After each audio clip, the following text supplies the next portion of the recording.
Now, the distance between God and the creature is so great that although reasonable creatures, so speaking of, now that word reasonable is used also with reference to Christ, who does take to himself a true body and a reasonable soul. So it's speaking of human beings particularly.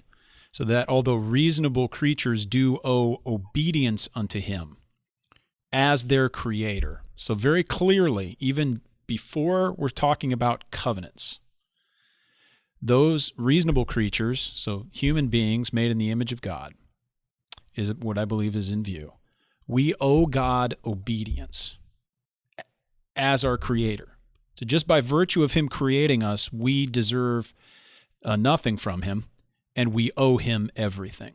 We owe him full obedience just by virtue of being made and being in his image and the fact that he is transcendent and sovereign over us. Yet, they could never have any fruition of him. That doesn't stop there. There's not a period there. They could never have any fruition of him as their blessedness and reward, but by some voluntary condescension on God's part, which he has been pleased to express by way of covenant. So we see that a covenant now is introducing a way in which God might bless us and reward us for obedience that is already demanded by virtue of covenant. So the condescension has in view God graciously, to use that word in a broader sense, because we're not talking about sin yet, but in a sense that God has voluntarily decided to reward and bless obedient activities which God already deserves from us. So it's an extra step. Right. We might use the word gratuitous in the sense that we typically use it in common everyday language, Sure. as something on a serendipitous. In other words, it's not or not. We can't demand it. Right. It's Of course. utterly on God, from God's beneficence. Right. Right. His goodwill. If we wanted to rightly stay away from the language of grace, because that presupposes a fall. It can, because we can speak of can. grace as unmerited favor. We often can speak of grace as demerited favor too. But we're speaking here in terms of prior to the fall, there is no sin. Nevertheless, God did not owe human beings anything. Even if they were to be perfectly obedient, God was under no obligation to do anything for them.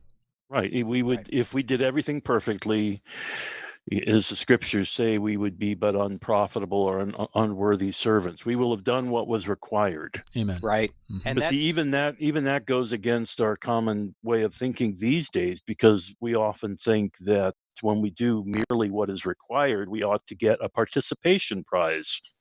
Right. So the Westminster Divines quote that passage in the proof text, Luke 17:10, right? We are unworthy servants. We have only done what is our duty, right?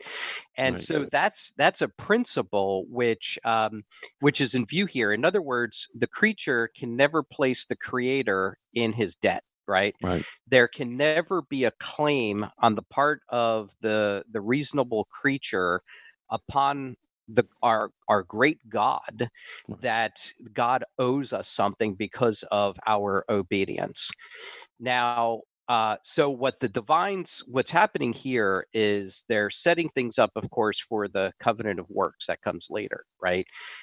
So the covenant of works gives us then the way to have God's blessedness and reward, so that God in the covenant of works promises blessedness and reward on the basis of perfect perpetual obedience, personal obedience.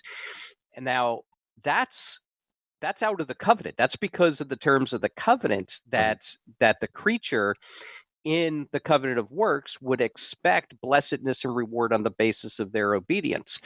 But that's not what the creature as creature ought to expect from God.